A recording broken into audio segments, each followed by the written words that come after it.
Arizona, home to more than 7.4 million people, historically leans towards Republicans. Over the past 76 years, only 3 Democratic presidential candidates have won the general election in the Southwestern state: Harry Truman in 1948, Bill Clinton in 1996, and Joe Biden, who pulled off a narrow victory in 2020. This election year, the race is tight again.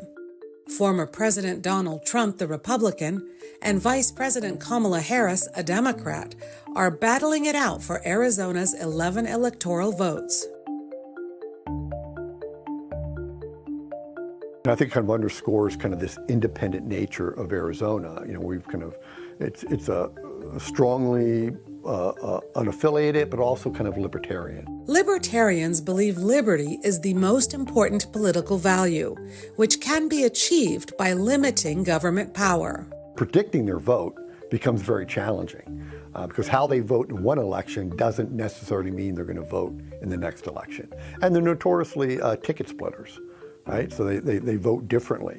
The electorate in Arizona is changing, and that's making it more of a battleground state.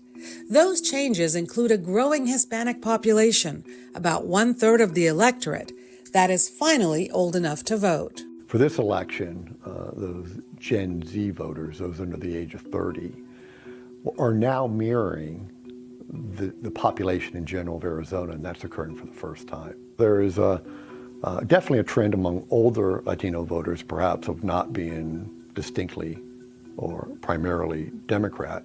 Younger voters tend to be.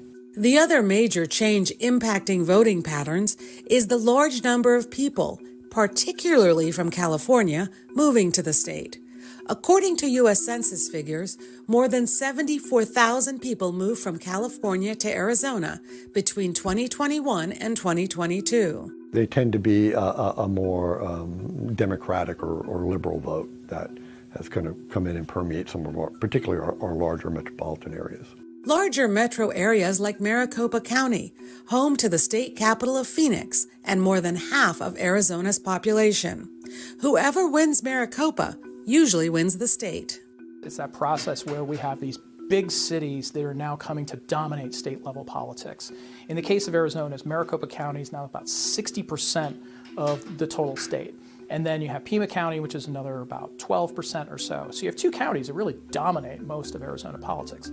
According to Riley, the 3 issues that Arizonans care most about are the economy, reproductive rights, and immigration. 2 of those issues are on the November ballot. Proposition 139 would codify a woman's right to an abortion in Arizona. Proposition 314 would make illegally crossing the Arizona-Mexico border a state crime, in addition to a federal crime. One issue could drive more liberal voters to the polls, while the other could energize conservative voters.